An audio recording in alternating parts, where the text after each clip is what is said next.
রামনগরের বাঘপুরায় গ্রামীণ পূজা উপলক্ষে অন্ন মহোৎসব। উপস্থিত পঞ্চায়েত সমিতির সদস্য দীপক সার। পূর্ব মেদিনীপুর জেলার রামনগর বিধানসভা কেন্দ্রের অন্তর্গত রামনগর 1 ব্লকের তালগাছারি 1 গ্রাম পঞ্চায়েতের বাঘপুরা যুবক সংঘের পরিচালনায় সার্বজনীন শ্রী শ্রী মনসা মাতার পূজার্চনা অন্ন মহোৎসব অনুষ্ঠানে উপস্থিত হয়ে অন্নপ্রসাদ বিতরণে অংশগ্রহণ করলেন রামনগর 1 পঞ্চায়েত সমিতির সদস্য তথা রামনগর বিধানসভার জনপ্রিয় সমাজসেবী দীপক সার। উপস্থিত হয়ে শুভেচ্ছা বিনিময় করেন এবং পাশে থাকার বার্তা দেন। এই মহৎ অনুষ্ঠানে উপস্থিত ছিলেন রামনগর বিধানসভার বিশিষ্ট সমাজসেবী তৎসহ রামনগর 1 পঞ্চায়েত সমিতির সদস্য দীপক সার। উপস্থিত ছিলেন বারসলেমানপুর প্রাথমিক বিদ্যালয়ের প্রধান শিক্ষক অশোক প্রধান।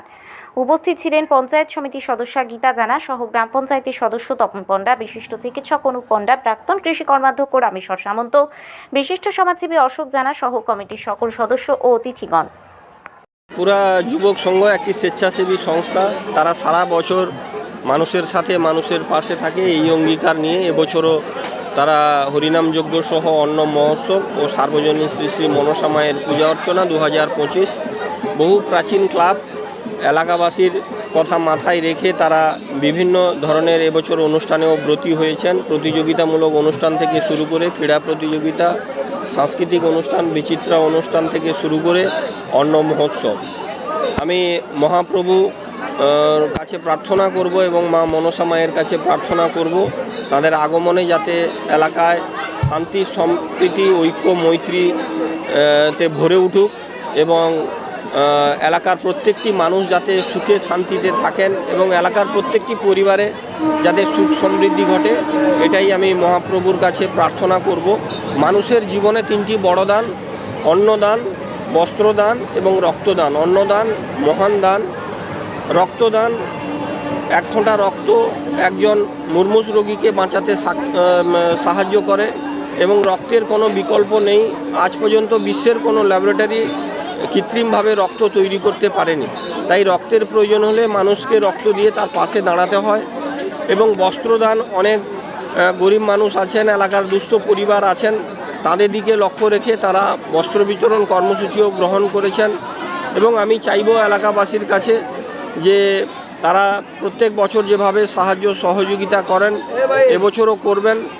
আমার পক্ষ থেকে এই স্বেচ্ছাসেবী সংস্থাকে সাহায্য সহযোগিতা করার আমি অঙ্গীকার করছি এবং আগামী দিনে এই ক্লাব যাতে আরও বেশি করে মানুষের কল্যাণে কাজ করে সেটা আমার আহ্বান থাকবে। কারণ আমরা মা দুর্গাকেও দেখিনি, মা শীতলাকেও দেখিনি, মা মনসাকেও দেখিনি। তাই আমরা দেবতার সান্নিধ্যে যদি আমরা মানুষের সেবা করতে পারি তাহলে আমরা ঈশ্বরের করুণা লাভ করতে পারি। তাই আমাদের মানুষকে ভালোবাসতে হবে, মানুষের মধ্যেই সর্বদা ঈশ্বর বিরাজমান। তাই বীর সন্ন্যাসী স্বামী বিবেকানন্দ বলেছেন যে জীবে প্রেম করে যেইজন সেইজন সেবিছে ঈশ্বর। আজকে এখানে নরনারায়ণ সেবায় ব্রতী হয়েছেন, বহু মানুষ এখানে আসছেন জাতি ধর্ম বর্ণ নির্বিশেষে, তারা মহাপ্রসাদ গ্রহণ করছেন। জীবসেবা মানেই শিবসেবা। আমাদের সকলকেই ঐক্যবদ্ধ হয়ে আমাদের মানুষের সেবায় নিজেদেরকে নিয়োজিত করতে হবে। তাই আমি সবার কাছে আহ্বান জানাবো, আপনারা আসুন, মহাপ্রসাদ গ্রহণ করুন এবং শান্তি শৃঙ্খলা বজায় রেখে এই উৎসব যাতে সমাপ্তি হয় এটাই আমি কামনা করছি।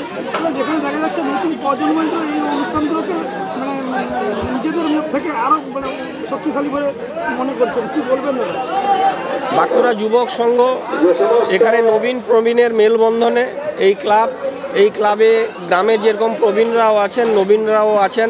তাই প্রবীণরা চাইছেন যে নতুন তাজা তরুণ যুবক এবং স্কুলের যে ছাত্ররা আছেন তারা সবাই মিলে যৌথভাবে তারা এই পুজোটা করছেন। তাই আগামী দিনে এই যুবকরা আরও বেশি করে যাতে এলাকাবাসীর পাশে থাকেন। শুধু অর্থ দিয়ে সাহায্য করাটা বড় কথা নয়, মানুষ হিসাবে আমাদের মানবিক কর্তব্য। এলাকাবাসী কোনো সময় অসুবিধায় পড়লে এই স্বেচ্ছাসেবী সংস্থার কাছে আমার আহ্বান থাকবে তারা যাতে মানুষের সেবায় নিজেদেরকে নিয়োজিত করে। বাঁকুড়া যুবক সংঘের প্রতি বছরের নেই এবারও আনন্দ আয়োজন, অসাধারণ অনুষ্ঠান, আজকে এলেন, কি বলবেন? সত্যি কথা বলতে কি, এই রকম একটা প্রাকৃতিক সৌন্দর্যের মধ্যে যে অনুষ্ঠানটা অনুষ্ঠিত হচ্ছে সেটাই হচ্ছে আমাদের গর্বের কথা। কেন, পাশে চম্পা নদীর খাল, তার পাড়ে বটগাছের বৃক্ষের নিচে একটা ছোট্টখাট্ট অনুষ্ঠান হলেও সেই অনুষ্ঠানের মধ্যে আজকে 3000-4000 লোকের আইটেম করেছে এই যুবক সংঘ। এর থেকে আর বড় জিনিস কী হতে পারে? মহোৎসব, মহৎদানে এখানে প্রতিযোগিতা অনুষ্ঠানে তারা উপস্থিত হয়েছে। তো যার জন্য আজকে আমরা গর্বের কথা এখানে উপস্থিত হয়ে ভালো লাগছে যে এই ছেলেরা এত বড় একটা অনুষ্ঠান করছে, তার সাথে সহযোগিতা করা সকলের। আজকে আমাদের মধ্যে উপস্থিত হয়েছেন আমাদের পঞ্চায়েত সমিতির সদস্য দীপক স্যার। তিনি আজকে উপস্থিত হয়ে প্রত্যেক ছেলেকে, যুবককে আজকে যেভাবে প্রেরণা দিলেন। আমাদের মধ্যে রয়েছেন রামেশ্বর সামন্ত মহাশয়, প্রাক্তন কৃষি কর্মাধ্যক্ষ। তিনি এই বাচ্চাদের সাথে, যুবকদের সাথে থেকে যে পরিচালনা করছেন, এসব দেখে যুবকরা আরও অগ্রসর হবে, যে আগামী দিনে তারা আরও এগিয়ে যাবে, যে না, যদি ওনারা আমাদের পেছনে থাকেন তাহলে আমাদের এগোতে কোনো অসুবিধে নেই। তা আমি বলবো আজকের এই অনুষ্ঠান সুন্দর, মহৎ অনুষ্ঠান হচ্ছে। আগে আমার নাম হচ্ছে গিয়ে ডাক্তার অনুপকর পণ্ডা, গ্রাম বাঁকুড়া। আপনাদের বাঁকুড়া যুবক সংঘ কত বছরের অনুষ্ঠান আর কি কি কর্মসূচি নিয়েছেন এবার আপনারা? আমাদের এই বাঁকুড়া যুবক সংঘ আজকে প্রায় 25 বছর আগে থেকে শুরু। কারণ এখানে আমাদের গ্রামে আরও 3-4টা অনুষ্ঠান হয়, আর এটা কয়েকটা পাড়া মিলে এবং গ্রামে কিছু লোকের সাহায্য এবং বাইরে কিছু লোকের সাহায্য নিয়ে সাংস্কৃতিক অনুষ্ঠান এবং মনসা পূজা এবং অন্ন মহোৎসব এই আয়োজন করা হয়। সবাই সাহায্য সহযোগিতা করেন আর এলাকাবাসী একটু আনন্দ পান, তাই এই অনুষ্ঠানটা করা হচ্ছে না হয়। কোন কোন গ্রামের মানুষ এই অনুষ্ঠানে সহযোগিতা করে? এখানে প্রায় রামনগর, আমাদের বারোসলেমানপুর, বাঁকুড়া, নরকুলি, এরকম 5-7টা গ্রামের লোকে সহযোগিতা করেন, তাই এই অনুষ্ঠানটা হয় আর কি। আর আমাকে এরা ছাড়ে না, আমার যদিও বয়স হয়ে গেছে, আমাকে এই অনুষ্ঠানের সভাপতি কয়েক বছর ধরে করে আসছে, আমরা মোটামুটি চালাচ্ছি আর কি। কতজন মানুষের আয়োজন করেছেন এখানে? করা হয়েছে 3000। কি কি অনুষ্ঠান দেখেছেন আপনারা? আগে অনুষ্ঠান কি কি আছে? অনুষ্ঠানের মধ্যে সাংস্কৃতিক অনুষ্ঠান আছে, আর কিছু খেলাধুলা আছে এবং বিভিন্ন রকম কুইজ আছে, এইসব অনুষ্ঠান হয় আর কি। আপনার নাম আর কি পদে আছে? না, আমার নাম হচ্ছে রামেশ্বর সামন্ত। আমি এর আগে ব্লকের কর্মাধ্যক্ষ ছিলাম, তার আগে আমি পঞ্চায়েতের উপপ্রধান ছিলাম, তার আগে আমি প্রধান ছিলাম, আর বর্তমান আমি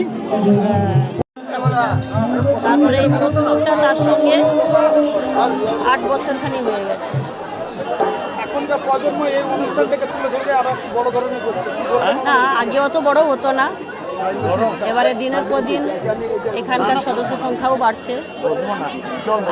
আগে আমার বাবা কাকারা করতো, তারপর তার ছেলেরা, তারপর আবার তার ছেলেরা, আবার অবশ্যই তো আগামী প্রজন্মের সবাই সদস্য হচ্ছে এবং সদস্য সংখ্যাও বেড়েছে। আগে 2-4 জন, 6 জন, 10 জন মিলে পূজা করতো, এখন সেখানে 40-50 জন সদস্যও হয়েছে। আর পূজার সঙ্গে মহোৎসবও করছে, সেই সঙ্গে এদের সাংস্কৃতিক অনুষ্ঠান হয়, ক্রীড়া প্রতিযোগিতা হয় বিভিন্ন ধরনের, আর এবং ভালো সাংস্কৃতিক মনোজ্ঞ সাংস্কৃতিক অনুষ্ঠান করে। আর এই সব ছেলেরাও অন্যান্য কাজের সঙ্গে যুক্ত থাকে। আমার নাম গীতা জানা।